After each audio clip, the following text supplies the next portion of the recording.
Assalamualaikum warahmatullahi wabarakatuh. Halo teman-teman, perkenalkan nama saya Rafida Nur Hasna bin Sair dari jurusan Psikologi Pendidikan dan Bimbingan Universitas Negeri Makassar.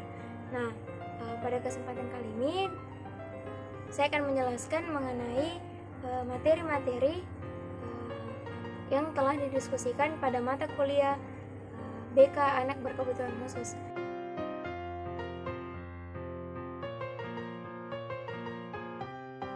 Materi pertama, ada hakikat dan konsep dasar BK Anak Berkebutuhan Khusus. Adapun pengertian dari anak berkebutuhan khusus adalah suatu kondisi di mana anak tersebut berbeda dengan anak normal lainnya. Adapun perbedaannya baik dari segi fisik, kognitif maupun psikologisnya, di mana anak berkebutuhan khusus memerlukan penanganan sesuai dengan kebutuhan-kebutuhannya. BK bagi anak berkebutuhan khusus. Nah, mengenai layanan dan bimbingan konselingnya, anak berkebutuhan khusus dituntut harus mengenal dirinya sendiri. Kemudian anak berkebutuhan khusus harus mampu mengenal kebutuhan-kebutuhannya. Selain itu, di sini peran guru BK juga harus mampu berkoordinasi dengan ahli-ahli lain, misalkan psikiater dan psikolog. Kemudian di sini peran BK juga untuk mengkonseling keluarga dari anak berkebutuhan khusus tersebut, dan masih banyak lagi. Nah, selanjutnya dasar pemikiran BK bagi anak berkebutuhan khusus. Yang pertama, menurut filosofis semua anak itu spesial. Yang kedua, aktualisasi peran, di mana di dalamnya mencakup bagaimana kita memanusiakan manusia. Yang ketiga, bukan hanya cacat permanen tetapi juga mencakup PTSD yang bersifat temporer. Yang keempat, anak yang mengalami penyimpangan, kelainan atau keturunan baik dari segi fisik, mental, sosial, dan emosi. Yang kelima, anak berkebutuhan khusus membutuhkan pelayanan secara khusus. Adapun tujuan dari bimbingan anak berkebutuhan khusus yang pertama yaitu agar anak berkebutuhan khusus mampu mengenal dirinya sendiri. Yang kedua, agar anak berkebutuhan khusus mampu menerima keadaannya. Yang ketiga, agar anak berkebutuhan khusus mampu mengenali kelemahan dan kelebihannya. Atau yang terakhir yaitu agar anak berkebutuhan khusus mampu mengarahkan dirinya sesuai dengan kemampuan. Nah, selanjutnya yaitu tujuan konseling bagi anak berkebutuhan khusus. Yang pertama yaitu agar anak berkebutuhan khusus mampu menyelesaikan masalahnya. Yang kedua, agar anak berkebutuhan khusus mampu menyesuaikan dirinya dengan lingkungannya. Dan yang terakhir yaitu agar anak berkebutuhan khusus dapat mengembangkan potensinya sesuai dengan kebutuhan dirinya. Nah, adapun layanan BK bagi anak berkebutuhan khusus yang pertama yaitu layanan informasi. Yang kedua ada layanan orientasi. Yang ketiga layanan penempatan dan penyaluran. Yang keempat layanan bimbingan belajar. Yang kelima layanan bimbingan karir. Yang keenam layanan konseling perorangan. Dan yang terakhir yaitu layanan mediasi.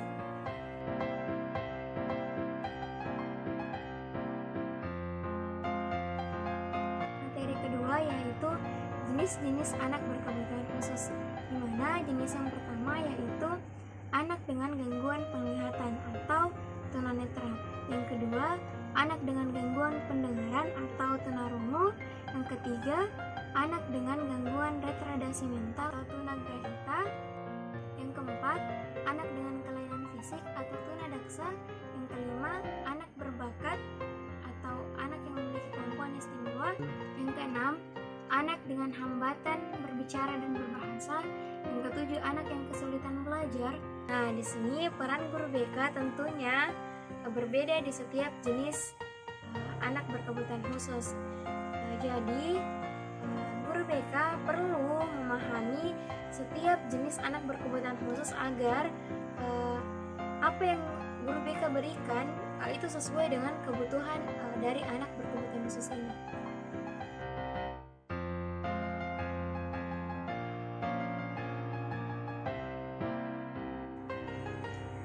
Nah, materi ketiga yaitu permasalahan dan kebutuhan anak berkebutuhan khusus. Yang pertama, untuk anak tunagrahita, permasalahan yang sering ia alami yaitu seperti tidak mampu mengatur diri sendiri. Yang kedua, biasanya ini memiliki permasalahan dengan lingkungan sosialnya. Adapun kebutuhan dari anak tunagrahita yaitu anak ini butuh perhatian yang lebih khusus oleh gurunya. Yang kedua, usahakan anak tunagrahita pada saat di kelas berada di bagian paling depan. Nah, yang kedua, anak yang kesulitan belajar, di mana permasalahannya tentunya anak-anak yang mengalami kesulitan dalam bidang akademik. Misalkan anak yang kurang dalam hal membaca, menulis, dan kemampuan akademik khusus yang lainnya.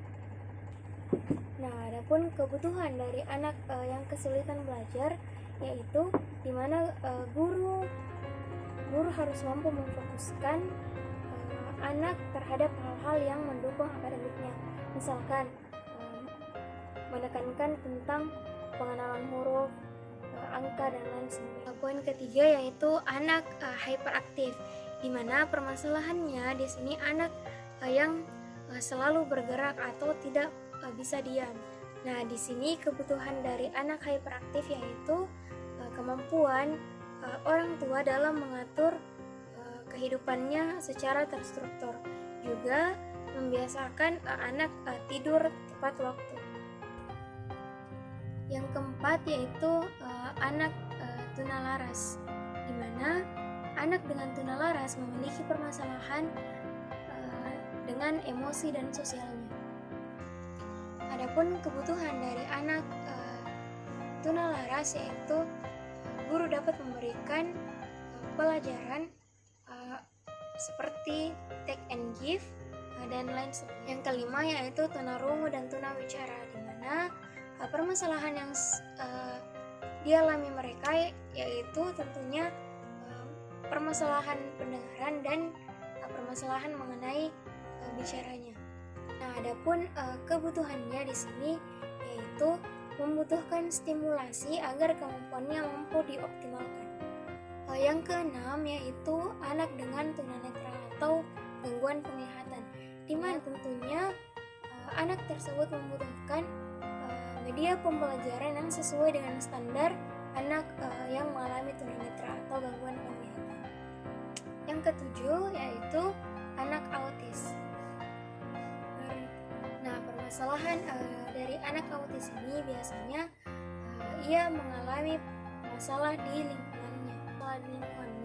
Biasanya anak autis juga mengalami masalah di emosional dan sosialnya. Nah, selain gangguan di lingkungan, anak autis juga memiliki gangguan di perilaku dan emosionalnya. Nah, kebutuhan dari anak autis sendiri ia membutuhkan cara komunikasi yang baik, dan ia membutuhkan seseorang yang mampu memahami dirinya. Selanjutnya yaitu tunadaksa atau physical disability, di mana permasalahannya yaitu gangguan fisik dari anak tersebut. Selanjutnya yaitu di sini kebutuhannya yaitu kebutuhan komunikasi. Adapun kebutuhannya yaitu kebutuhan secara lisan, tulisan, dan lain sebagainya. Nah, yang terakhir yaitu anak tunagrahita, di mana permasalahannya pada umumnya ia tidak dapat mengungkapkan apa yang ia inginkan atau tidak tahu bagaimana caranya berkomunikasi. Juga biasanya anak tunagrahita ini memiliki permasalahan pada motorik dan psikomotoriknya. Jadi selain itu biasanya anak tunagrahita juga memiliki permasalahan di motorik dan fisiknya.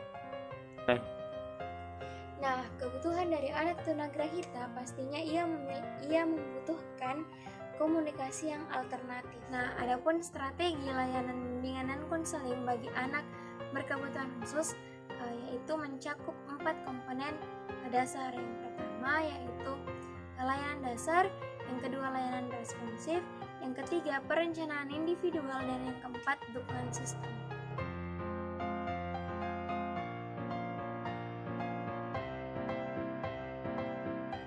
Nah, materi keempat yaitu BK untuk anak berkebutuhan khusus, di mana di dalamnya ada ADHD, autis, retardasi mental, anak berbakat, dan GIF. Nah, ADHD yaitu kondisi di mana anak tidak mampu memusatkan perhatiannya terhadap sesuatu yang ia hadapi. Di mana kebutuhan dari anak ADHD ini yaitu kebutuhan akan pengendalian diri dan kebutuhan akan belajar. Adapun yang kedua yaitu autisme, di mana anak di sini mengalami gangguan atau penyakit otak yang dimana penyakit ini dapat mengurangi atau menurunkan tingkat dari komunikasi anak. Nah, adapun pengembangan dari penanganan anak autisme yaitu kita dapat menanganinya dengan terapi bicara, terapi perilaku, dan pendidikan kebutuhan khusus. Adapun permasalahan dari anak retardasi mental yaitu mencakup bidang sosial. Nah, di mana untuk anak retardasi mental memiliki permasalahan di bidang kognitif atau intelijensinya dan di bidang sosialnya. Nah, yang dapat dilakukan untuk anak yang mengalami retardasi mental yaitu kita dapat membawanya ke rumah sakit, melakukan tata laksana medis, membawanya ke psikolog atau psikiater, atau melakukan konseling. Anak berbakat atau talented yaitu anak yang memiliki kemampuan atau potensi pada satu bidang tertentu. Nah, anak talented atau anak berbakat ini cenderung mengarah ke non-akademik, misalkan ia berbakat dalam seni, drama, musik, dan lain sebagainya. Nah, yang selanjutnya yaitu anak gift atau dikenal dengan anak yang memiliki kemampuan hampir di semua bidang atau memiliki kemampuan di atas rata-rata di setiap bidang-bidang tertentu. Misalkan ia memiliki kreativitas yang sangat tinggi dan juga memiliki tanggung jawab yang baik.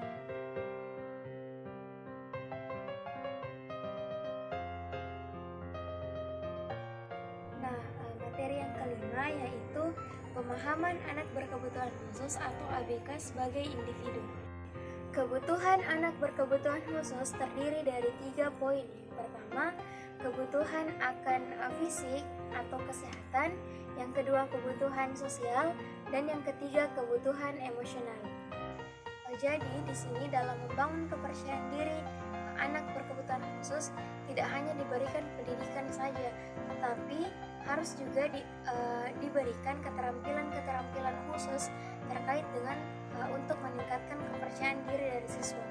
Nah, seperti di sini contohnya anak berkebutuhan khusus mampu diberikan keterampilan mengenai musik, bernyanyi, dan sebagainya. Nah, adapun hak dari penyandang kelainan atau anak berkebutuhan khusus jadi anak ABK memiliki hak atau mempunyai hak yang menjamin pendidikan mereka. Nah, bukan berarti anak berkebutuhan khusus ia hanya memiliki hak, tetapi anak berkebutuhan khusus juga tentunya mempunyai kewajiban yang harus ia laksanakan.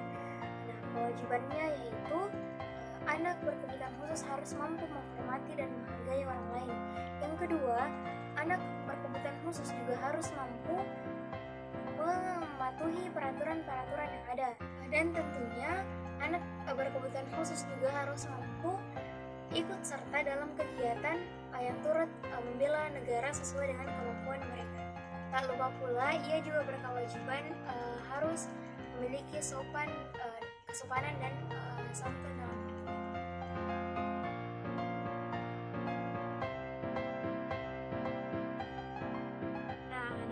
materi ke-6 yaitu program sekolah inklusi, di mana sekolah inklusi adalah suatu program layanan pendidikan yang di mana mengikut sertakan anak berkebutuhan khusus untuk belajar bersama anak normal lainnya. Tetapi tetap memperhatikan atau menyesuaikan dengan kemampuan dan potensi dari anak berkebutuhan khusus ini. Penggerak sekolah inklusi di Indonesia dilatar belakangi oleh hak anak untuk memperoleh pendidikan dan setiap orang memiliki kebutuhan masing-masing. Ada 6 model pembelajaran yang disesuaikan dengan tingkat kebutuhan peserta didik, yaitu model kelas reguler atau inklusi penuh. Yang kedua, model kelas cluster. Yang ketiga, model pull out. Keempat, model cluster dan pull out. Yang kelima, model kelas khusus, dan yang terakhir yaitu model kelas penuh. Pada kurikulum 2013, tujuan yang harus dicapai oleh peserta didik dirumuskan dalam bentuk deskriptif dengan sasarannya domain afektif, kognitif, dan psikomotor. Nah, di mana guru bimbingan dan konseling diharapkan mampu menyesuaikan layanan dan kebutuhan anak berkebutuhan khusus agar anak berkebutuhan khusus mampu mengetahui dan memahami dirinya sendiri.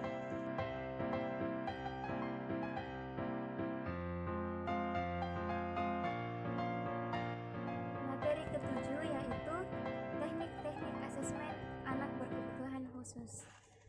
Nah, di mana asesmen digunakan untuk menemukan dan menetapkan di mana letak permasalahan dan mengetahui kebutuhan-kebutuhan dari peserta didik.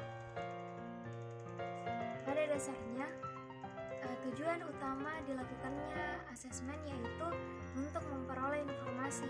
Nah, di mana informasi ini digunakan sebagai bahan pertimbangan perancangan media pembelajaran atau bahan pembelajaran bagi peserta didik sesuai dengan kebutuhan-kebutuhan. Ada beberapa teknik asesmen, di mana teknik tersebut dapat digunakan pada asesmen formal maupun asesmen informal. Tekniknya yaitu observasi, analisis sampel, analisis tugas, checklist, rating scale, interview atau kuesioner, dan tes acuan normatif.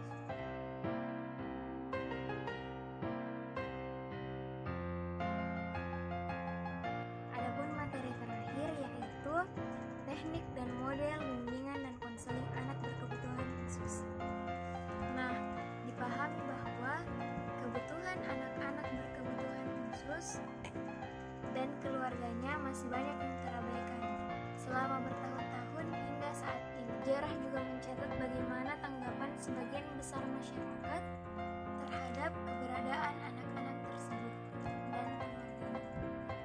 Tujuan pendidikan dan pemberian layanan bimbingan dan konseling untuk anak berkebutuhan khusus dikhususkan untuk membentuk kepribadian anak berkebutuhan khusus yang tangguh, sehingga anak berkebutuhan khusus dapat hidup dengan wajar dan mandiri di lingkungan masyarakat dan lingkungan sekitarnya.